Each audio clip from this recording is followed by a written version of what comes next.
Bonsoir à tous, merci de votre attention. Voici les titres de l'actualité de ce mardi. Les chefs d'État du monde entier sont réunis à New York pour la 61e Assemblée Générale de l'ONU. Jacques Chirac a finalement rapproché sa position de celle de George Bush sur le nucléaire en Iran. Des émeutes en Hongrie la nuit dernière, des milliers de manifestants ont pris d'assaut la télévision pour demander la démission du Premier ministre pris en flagrant délit de mensonge. En France, une nouvelle carte vitale avec photo a été présentée aujourd'hui. Elle entrera en service progressivement dès le mois de novembre avec une puce anti-fraude. La France qui continue à grossir et compte maintenant 6 millions d'obèses. Une nouvelle étude montre qu'en 3 ans, c'est chez les jeunes que les problèmes de poids ont le plus progressé. Le TGV fête ses 25 ans et commence de nouveaux tests. La SNCF voudrait porter la vitesse à 360 km/h contre 320 aujourd'hui. Enfin, notre invité, Johnny Hallyday, l'inoxydable. Son nouveau disque est déjà en tête des ventes. Et on parlera aussi de Johnny Hallyday, le militant qui a pris cet été la carte de l'UMP. Bonsoir Johnny Hallyday. Et à tout à l'heure. Même si tout se négocie en général en coulisses, c'est toujours un moment important de la marche du monde. L'Assemblée générale annuelle de l'ONU s'est donc ouverte aujourd'hui à New York, au moment où les nuages s'amoncellent sur la planète. Un sujet domine tous les autres, le défi nucléaire iranien, sanctions ou dialogue, et si oui, à quelles conditions? C'est toute la question. Jacques Chirac et George Bush ont eu une longue entrevue sur le sujet aujourd'hui. Sur place, Véronique Saint-Olive, Francis Forget. Assaut d'amabilité, poignée de main debout, poignée de main assis. Ce matin, dans un grand hôtel de New York, les présidents Chirac et Bush ont tout fait pour afficher une entente parfaite. Et d'abord sur la façon de traiter le dossier iranien. C'est important de travailler ensemble et que les Iraniens comprennent que nous partageons le même but et que nous allons continuer à travailler ensemble. Il ne peut pas y avoir de négociation sans préalablement, au début de la négociation, l'arrêt de l'enrichissement nucléaire de la part des Iraniens et de la part des 6, l'arrêt la suspension de la saisine du Conseil de sécurité. Mais il n'y a pas que l'Iran. Devant le siège de l'ONU, transformé en bunker, quelques centaines de manifestants contre la guerre en Irak. Face aux crises du monde, les déclarations de bonnes intentions se multiplient. Mise en garde contre un génocide au Darfour, ambition de nouveaux financements pour le développement en Afrique, tentative de mettre au point une stratégie globale au Moyen-Orient. Avec cet appel solennel de Jacques Chirac à la réunion d'une conférence internationale qui définirait des garanties pour Israël et les Palestiniens dès qu'ils seront parvenus à un accord. Une journée marquée donc par le plaidoyer de George Bush sur l'efficacité de la politique américaine dans le monde, cependant que Jacques Chirac a réaffirmé de son côté l'autonomie de la politique française, ciblée sur une volonté de résoudre les crises par la négociation. Et en direct de New York, on retrouve Thierry Tuillier. Bonsoir Thierry. Thierry, sur l'Iran, la France a-t-elle reculé devant l'insistance américaine ? Écoutez, ce qui est sûr, David, puisque j'y étais, c'est que la délégation américaine, avec à sa tête Condoleezza Rice et George Bush, s'est montrée très satisfaite de cette mise au point de Jacques Chirac, qui a paru revenir sur ses déclarations d'hier. Mais comme souvent en diplomatie, les choses sont plus compliquées que ça. C'est vrai qu'on peut dire que depuis hier, officiellement, la France a assoupli sa position dans son approche du dossier nucléaire iranien. La France n'exige plus, par exemple, la suspension effective des activités nucléaires iraniennes, mais d'une simple déclaration, un engagement à le faire pour pouvoir ouvrir une négociation. Alors cela peut paraître subtil, mais c'est en fait une véritable porte qui est entrouverte à l'Iran avec un objectif commun partagé avec les Américains, qui est de gagner du temps pour éviter à tout prix une confrontation militaire. Thierry, le président iranien Ahmadinejad est aussi à New York. Est-ce qu'il y a un risque ou une chance qu'il croise Jacques Chirac ou George Bush dans les couloirs ? Écoutez, c'est une journée assez surréaliste à laquelle on assiste ici aux Nations Unies, parce que ce sont les pires ennemis qui vont se succéder à la tribune des Nations Unies. Mahmoud Ahmadinejad est attendu pour son discours dans quelques heures, en fin d'après-midi, et tout a été fait pour que les uns et les autres ne se croisent pas, à chacun son couloir, à chacun son étage, à chacun son parcours. Je peux vous dire par exemple que Jacques Chirac et George Bush n'assisteront pas au discours du président iranien. Alors, vous avez vu ce soir, le ton est plutôt conciliant avec l'Iran, mais Mahmoud Ahmadinejad, qui n'est toujours pas revenu dans ses interviews aux médias américains sur ses déclarations négationnistes, sent toujours le souffle pour la communauté internationale. Merci Thierry pour ces explications. Et puis faire le voyage à New York peut aussi réserver de douloureuses surprises. À Bangkok, en Thaïlande, un groupe de de militaires a profité de l'absence du Premier ministre pour faire un coup d'État. Le siège du gouvernement, mais aussi la télévision, sont aux mains des putschistes, tandis que des chars et des soldats fortement armés ont pris position dans plusieurs rues de la capitale. Une certaine confusion règne encore, on dispose de peu d'éléments sûrs et certains. En tout cas, les putschistes se disent fidèles au roi de Thaïlande. Il faut rappeler que le Premier ministre, Thaksin Shinawatra, avait vu sa réélection contestée par la rue cette année et que le scrutin a finalement été annulé. Depuis New York, pour l'instant, il refuse de renoncer au pouvoir. Direction la Hongrie maintenant, c'est du jamais vu depuis la fin du communisme et c'est bien sûr très rare dans l'Union européenne. De violentes émeutes ont secoué Budapest la nuit dernière. On compte une centaine de blessés, les manifestants réclament la démission du gouvernement. À l'origine, il y a quelques petites phrases du Premier ministre qui auraient dû rester secrètes. Le Premier ministre qui reconnaît avoir menti pour assurer sa réélection. Gilles Rabin. Une flambée de colère imprévisible, brutale et spontanée. Une manifestation qui tourne à l'émeute sans que personne ne s'y attende, ni les organisateurs, ni la police, qui ne s'y étaient pas préparés et tout de suite a été débordée. Les manifestants ont d'abord tenté de pénétrer dans le bâtiment du Parlement hongrois, bloqué par un impressionnant service d'ordre. Ils se sont alors repliés sur l'immeuble de la télévision publique qu'ils ont attaqué. Émeute atypique, où l'on a pu voir des manifestants coopérer avec la police et porter une lance à incendie à travers la foule pour éteindre un feu qu'ils avaient allumé quelque temps auparavant. Pendant plusieurs heures, la police a tenté de reprendre la télévision aux émeutiers. Elle n'y est parvenue qu'après 4 heures du matin. Ce qui a provoqué ces émeutes, les pires depuis la fin du communisme, c'est la diffusion à la radio d'un enregistrement audio clandestin du Premier ministre. Lors d'une réunion de son parti, se croyant protégé par le huis clos, il avait reconnu en termes très crus avoir délibérément menti aux électeurs au printemps dernier.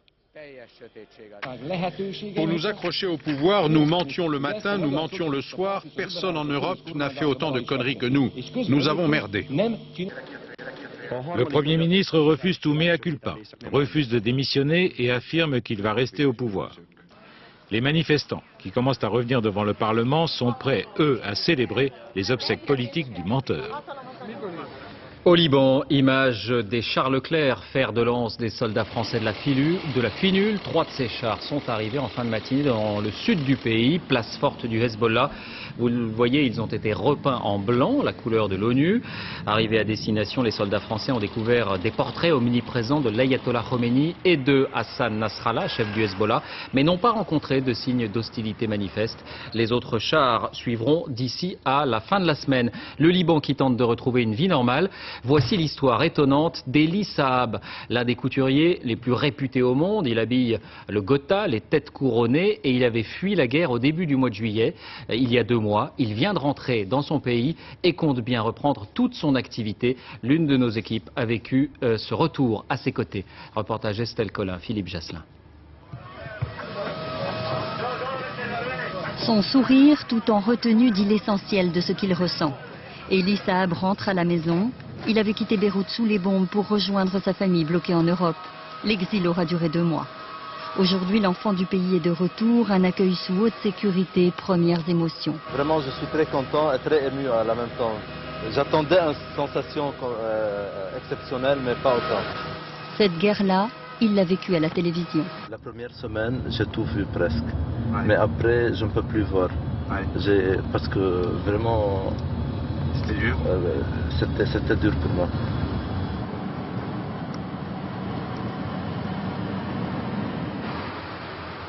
Beyrouth. Ce matin, la priorité, retrouver sa maison de couture.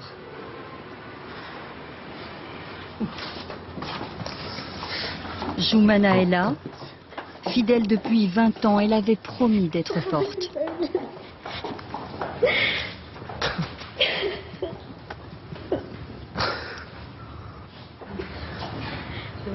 Les enfants vont bien, ils sont en sécurité? Oui, tout va bien. Quitter le Liban, définitivement, le couturier, l'homme, jamais il n'y a pensé.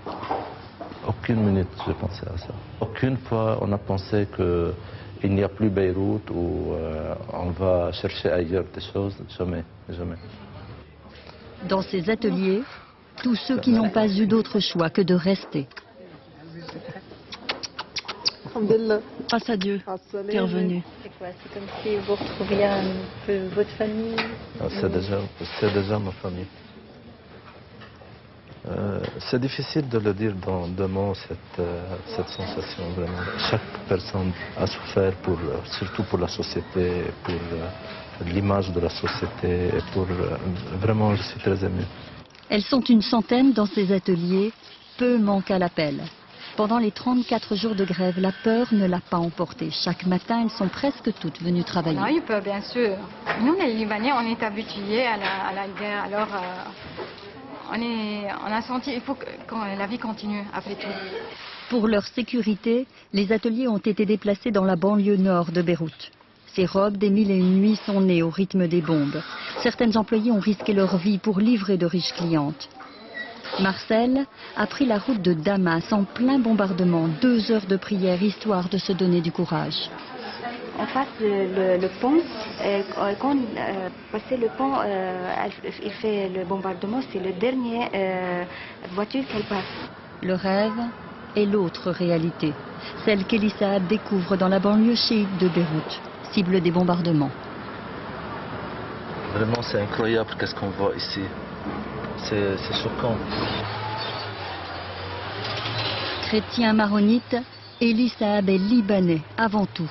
Il tenait à marquer sa solidarité avec les populations touchées.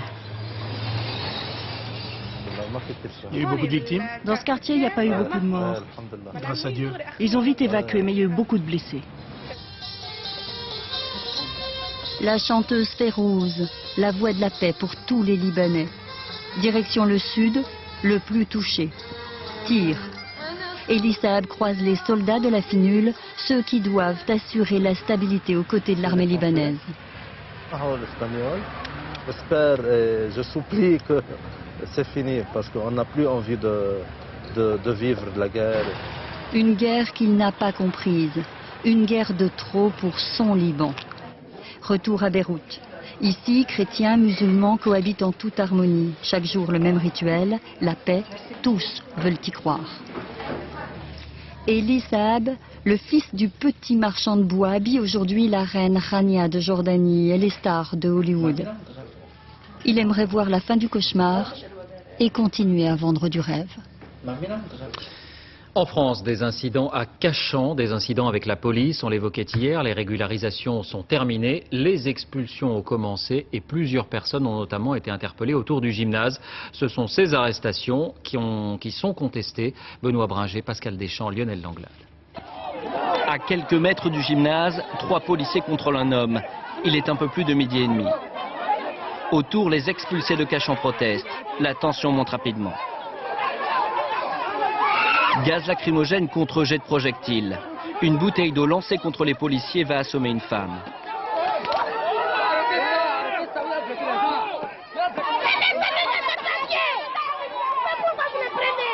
Une autre femme reste à terre. Elle sera conduite à l'hôpital. Un policier et 5 autres personnes ont également été blessées. Prévenus qu'un nouvel incident s'était produit près du gymnase de Cachan, les acteurs Jamel Debbouze et Mathieu Kassovitch se sont rendus sur place pour apporter leur soutien. Il a commencé à gazer les gens comme ça. Directement, nous aussi, les pagailles ont commencé. Pour l'image de la France, c'est pas terrible. Nos dirigeants et la classe politique doivent avoir plus de compassion pour ces gens. Donc voilà, je suis juste indigné, quoi. Je trouve ça intolérable de traiter des gens comme ça. Bon, les frères, bon courage, lâchez rien. Un mois après l'arrivée dans le gymnase des expulsés de Cachan, dont 6 sont en grève de la faim, les associations dénoncent l'attitude de la police. Hier, un sans-papier a été arrêté alors qu'il allait chercher son enfant à l'école. C'est une provocation, bien sûr. C'est toute une série de provocations qui sont de plus en plus rapprochées dans une situation où des gens sont fatigués et dans une situation où maintenant on ne s'attaque pas simplement aux célibataires comme c'était le cas avant, mais à des familles. Cet après-midi, les élus communistes du département sont venus dire la même chose au préfet. Assistez au rafle de la honte. Faites honte à la République. Les policiers font leur métier, qu'ils ont une obligation de contrôle faite par la loi, et que la loi républicaine, le cadre républicain doit s'appliquer partout sur notre territoire, y compris dans les rues de Cachan. À ce jour, 10 anciens squatteurs de Cachan ont été expulsés vers leur pays d'origine. En bref, les pompiers professionnels ont obtenu partiellement gain de cause suite à leur mouvement d'hier. L'indemnité de 72 € qu'ils revendiquaient a été rétablie pour les adjudants-chefs. Elle est également à l'étude pour d'autres catégories. Et puis des nouvelles du débat sur la privatisation de Gaz de France. Un accord est intervenu entre l'UMP et le Parti socialiste pour mettre un terme à la bataille de procédure d'amendement. Il permettrait cet accord d'achever l'examen du texte le 28 septembre avec un vote solennel le 3 octobre. Accord déjà contesté toutefois par certains élus socialistes. Si vous habitez en Bretagne, vous serez les premiers à l'avoir en main. La nouvelle carte vitale a été présentée aujourd'hui. Principales innovations, elle comporte une photo et une puce beaucoup plus puissante pour stocker davantage d'informations et éviter les fraudes. Yvan Martinet, Olivier Dahan. Voici la nouvelle carte vitale. Bon, là sur la photo, c'est Nathalie Durand, mais bientôt, ce sera vous.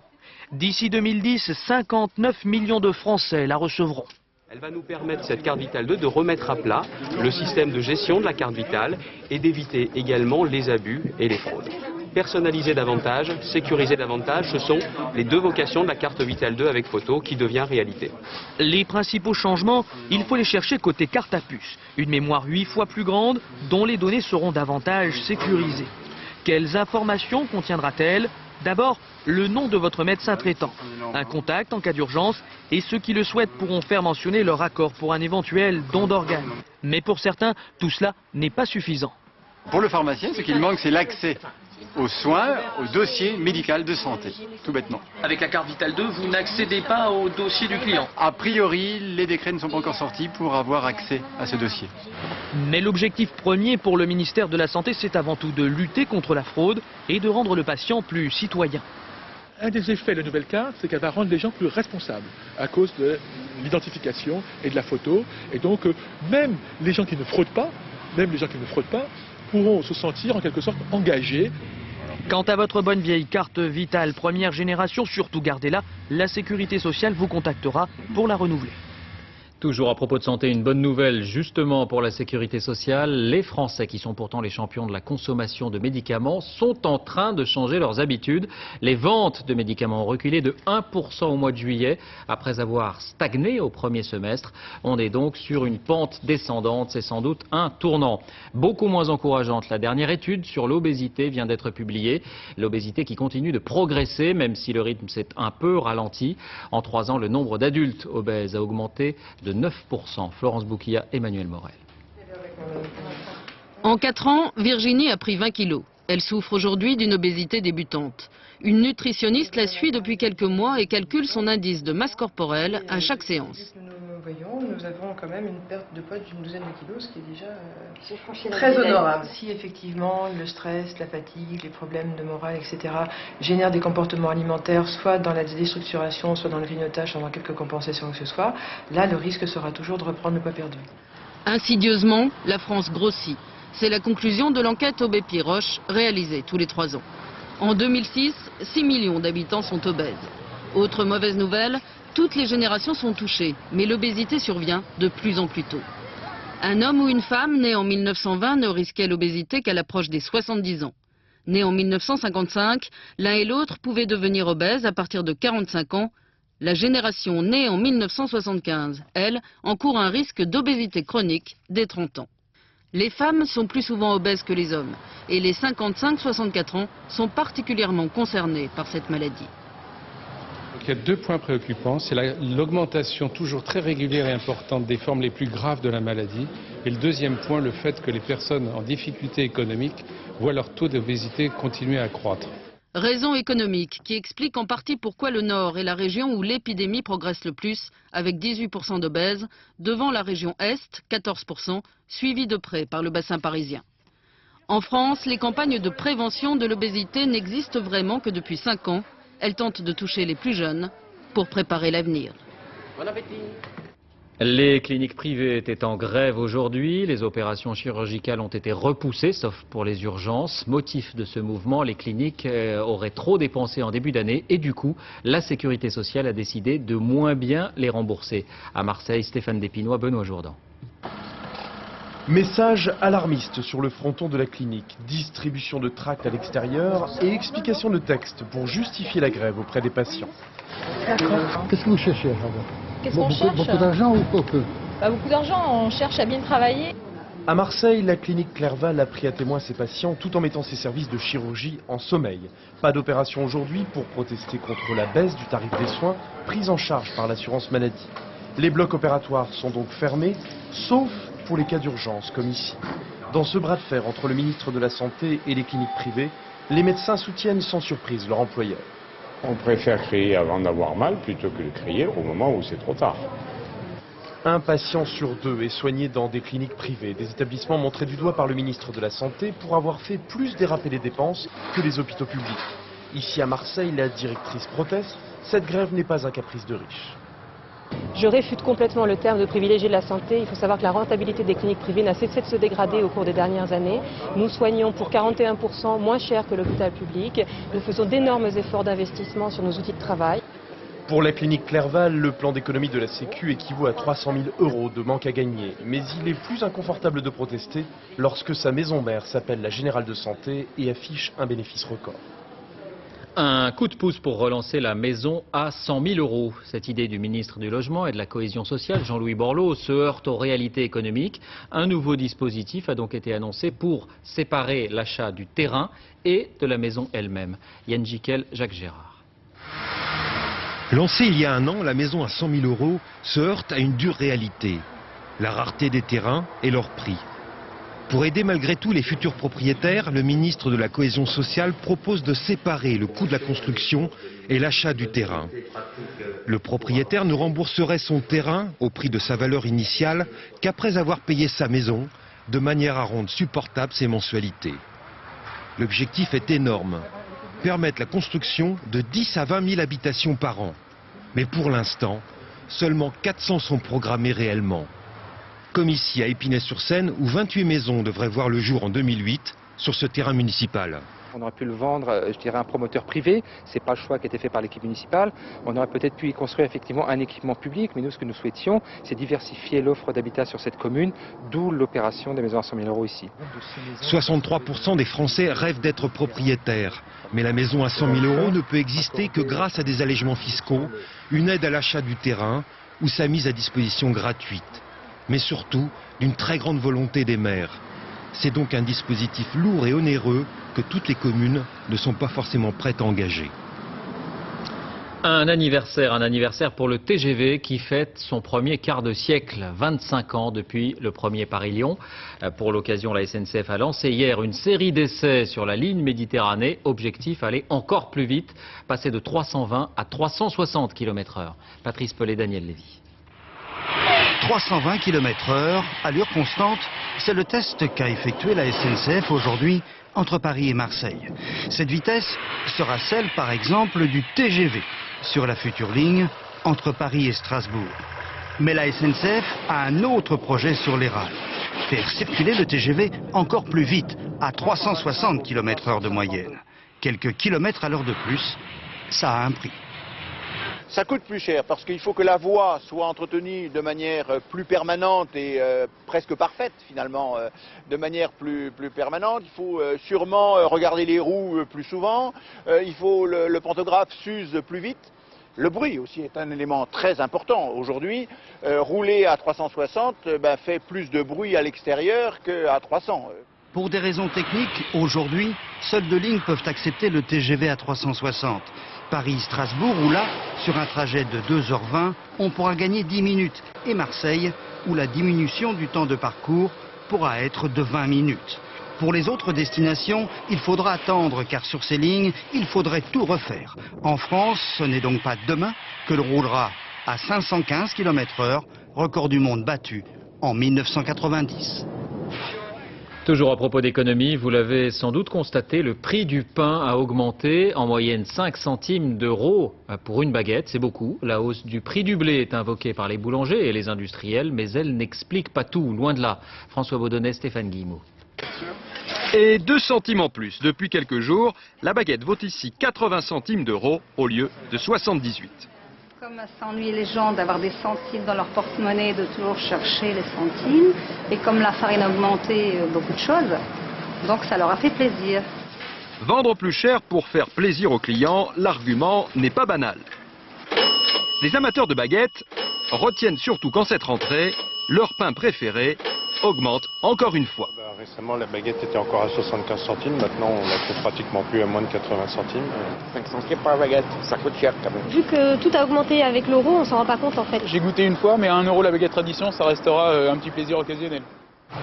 Pour les milliers de boulangers qui ces jours-ci donnent un coup de pouce au prix, le coupable le voici, le blé. Avec la canicule de juillet, son prix a certes explosé. Problème, la réalité est plus complexe. Expliquer l'augmentation du prix du pain par celle du blé, qui a effectivement augmenté de 25% depuis quelques mois, est un raccourci excessif, dans la mesure où le coût du blé dans le coût de la baguette est marginal. Dans une baguette vendue 80 centimes, les salaires représentent en effet 32 centimes, le blé 18 centimes, l'énergie 12, les charges 10 et la marge du boulanger 8 centimes. Et depuis 15 ans, alors que le prix du pain ne cesse d'augmenter, la baguette est aujourd'hui 30% plus chère, le prix de la farine, lui, reste quasiment stable. Du coup, les représentants officiels des boulangers évoquent d'autres raisons pour cette hausse. L'énergie qui a augmenté, les loyers, les SMIC aussi. Il faut qu'on fasse face à nos dépenses. En fonction de ces arguments, nous avons donc fait nos propres calculs.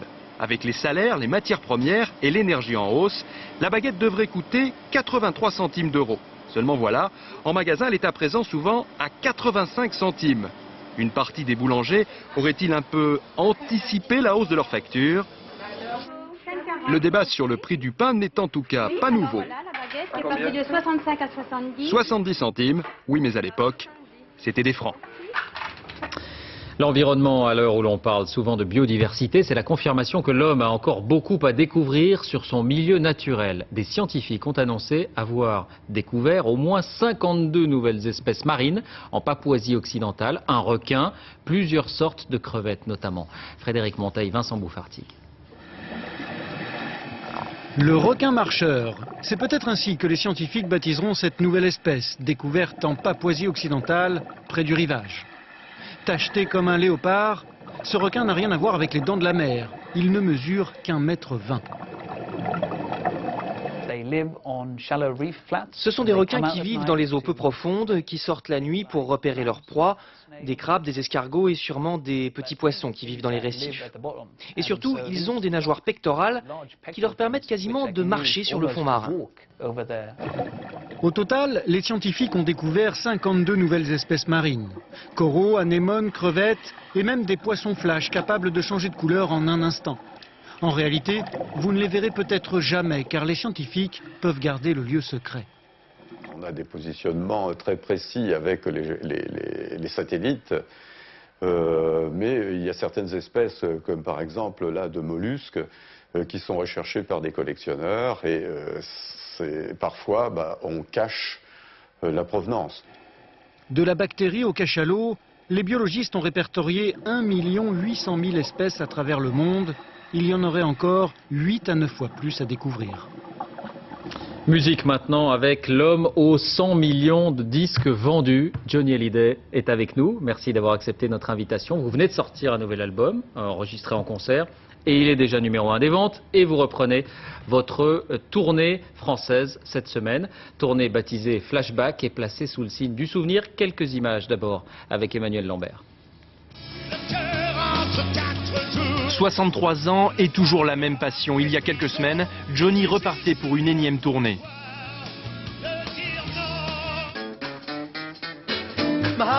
Tout commence en 1959. Un jeune rocker de 18 ans débarque guitare à la main et c'est sur scène qu'il explose.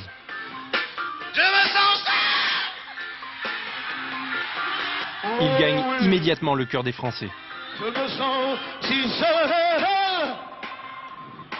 c'est notre idole, c'est un dieu, c'est notre religion d'abord. Et pour réussir, Johnny a une recette infaillible. D'abord, être rebelle, un look à la James Dean. Ensuite, être populaire. Il opte pour le rock'n'roll façon Elvis. Du golf Drouot à l'Olympia, Johnny va exister uniquement grâce à la scène. Les concerts, il les prépare en coulisses comme des matchs de boxe. Adulé par la France entière, il file vers le succès, à toute vitesse.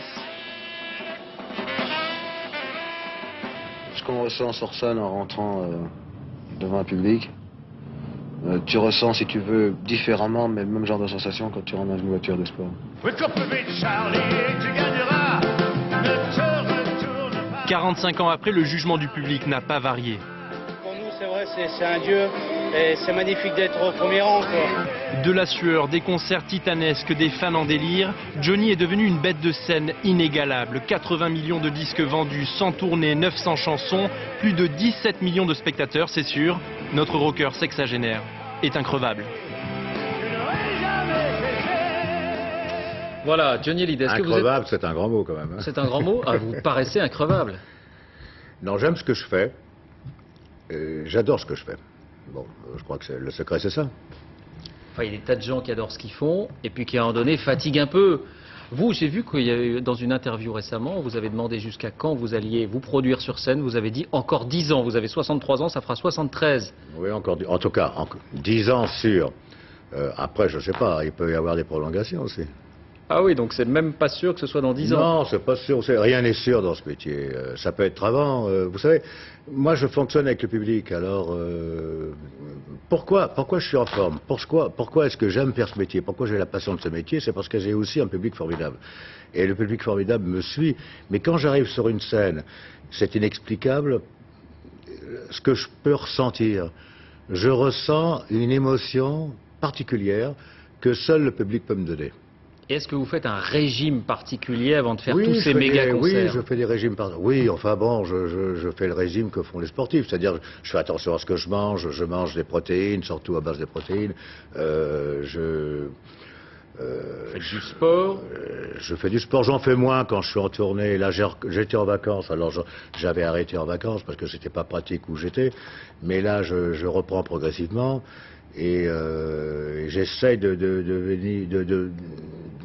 mener une vie saine en tout cas. Oui. Pour le souffle, pour plein de choses. Parce que vous savez, 2 heures et demie sur scène, il faut. Oui, puis c'est 2 heures sur scène où on vous voit bouger. Non, et puis il faut avoir une certaine énergie quand même. Oui. Et c'est vrai qu'à 60 ans, on a moins d'énergie que quand on en a 20. Alors l'énergie, ça se travaille, l'énergie, ça se conserve. Et le moral, quand vous voyez que votre album était très attendu, il est en tête des ventes, ça vous rassure ou bien avec les années vous avez cessé d'être angoissé sur le sujet? Non, vous savez, ça fait toujours plaisir d'avoir du succès, de voir qu'un album vend parce que, vous savez, il faut bien se dire une chose, on est dans le contexte d'une tournée. L'album fait partie de la tournée. L'album marche parce que la tournée marche et que les gens ont envie d'avoir un souvenir et que les gens... Bon, je crois que l'album a été bien enregistré aussi. C'est un bon album. C'est un album où on a particulièrement soigné le son. Oui. Et, il y a 3 titres inédits aussi. Il y a 3 titres inédits aussi. La loi du silence, Seul au milieu d'un lac, qui était une chanson qui a été composée par le papa de Mathilde Seigné, Jean-Louis Seigné. Et puis La quête de Jacques Brel que je fais en fin de spectacle. Mais vous savez, l'énergie que j'ai, je le dois grâce à ma fille Jade et grâce à ma femme Laetitia. L'énergie ou l'équilibre? Parce qu'on sent quand même un Johnny un peu apaisé. L'équilibre fait partie de l'énergie. Enfin, on fait tous notre truc à nous. Moi, c'est comme ça que je le fais. Ouais. Enfin, moi, je le reçois comme ça, en tout cas. C'est comme ça que je redonne des choses. La générosité des choses que je peux donner au public, c'est la générosité que je reçois, que je perçois à travers ma famille. Et on voit des images de Jade, ceux qui vont au concert voient les images de Jade que vous projetez, elle est à ce point présente dans tout ce que vous faites. Oui, mais elle est présente tous les jours, du moment où je me réveille au moment où je me couche. Vous êtes un papa gâteau, un papa amoureux, un papa passionné. Oui, et très amoureux de ma fille et de ma femme. C'est aussi le secret. Ça fait partie de mon secret en tout cas. Alors, quand je vous ai présenté pendant les titres, vous m'avez dit j'ai pas envie de parler de politique, parce que je faisais Non, allusion à parce que votre... vous savez, on est là...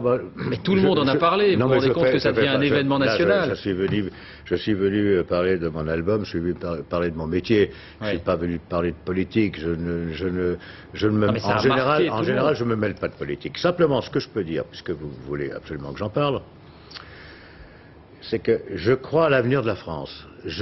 J'espère en l'avenir des Français. Je crois très honnêtement que Nicolas Sarkozy est quelqu'un de bien pour l'avenir de la France.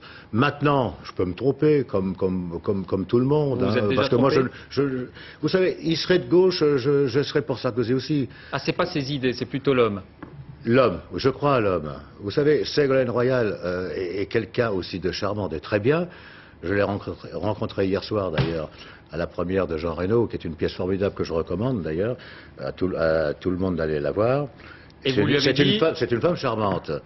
Et c'est vrai qu'elle a beaucoup de charme et c'est une femme charmante. Maintenant, je ne connais pas ses idées sur le futur, sur l'avenir de la France. Je connais celle de Sarkozy parce que c'est un ami. Oui. Et donc, moi, voilà, je parle de Sarkozy parce que c'est un homme de confiance, c'est un homme de parole. Envie d'avoir envie, c'est vous qui avez souhaité lui donner la chanson ou c'est lui qui vous l'a demandé pour ses meetings? Ah non. Vous savez, c'est lui qui a choisi. Moi, c'est pas moi qui ai choisi cette chanson. Mais c'est vrai que l'envie d'avoir envie, c'est les gens qui nous le donnent, c'est l'avenir. Vous savez, je crois beaucoup à l'avenir de la France. Je crois que la France n'est pas un pays rétrograde. Je ne l'espère pas, en tout cas. Vous allez faire campagne? Non, je ne ferai pas de campagne. Mais je soutiendrai jusqu'au bout quelqu'un auquel je crois. Est-ce que vous vous voyez ministre de la Culture si Nicolas Sarkozy est élu président de la République? Je vous le dis avec le sourire. Je ne veux pas être ministre de quoi que ce soit. Laissez-moi chanteur, acteur. Vous savez, je ne suis pas comme certains chanteurs ou certains acteurs. Je ne veux pas être de gauche parce que ça fait du bien, parce que ça fait bien. Ça fait bien d'être de gauche. Vous voyez, on est dans le coup, ça fait bien. Non, je ne suis pas comme ça. Moi, je pense aux Français, je pense à la France. Je pense pas... Il y a beaucoup d'acteurs et de chanteurs qui disent « moi je suis de gauche » et qui, intérieurement, au fond d'eux-mêmes, ils disent « ça fait bien d'être de gauche ». Un tout dernier mot, c'est une affaire de famille. Non, je tenais à le dire ça quand même. Parce qu'il y a beaucoup de gens, même des amis à moi, où je suis controversé, mais ce sont des gens de gauche qui ne sont pas si de gauche que ça. Oui. Juste un mot, c'est une affaire de famille, parce que vous avez adhéré à l'UMP, votre fils David aussi. Oui, et ma femme aussi. Votre femme aussi. Oui. Donc on fait ça en famille.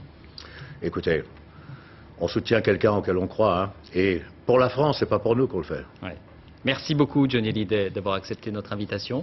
C'est la fin de ce journal. Merci de l'avoir suivi. Tout de suite la météo, Laurent Romeshko, 20h50 du football. Nantes-Toulouse, c'est l'affiche des 16e de finale de la Coupe de la Ligue. À demain.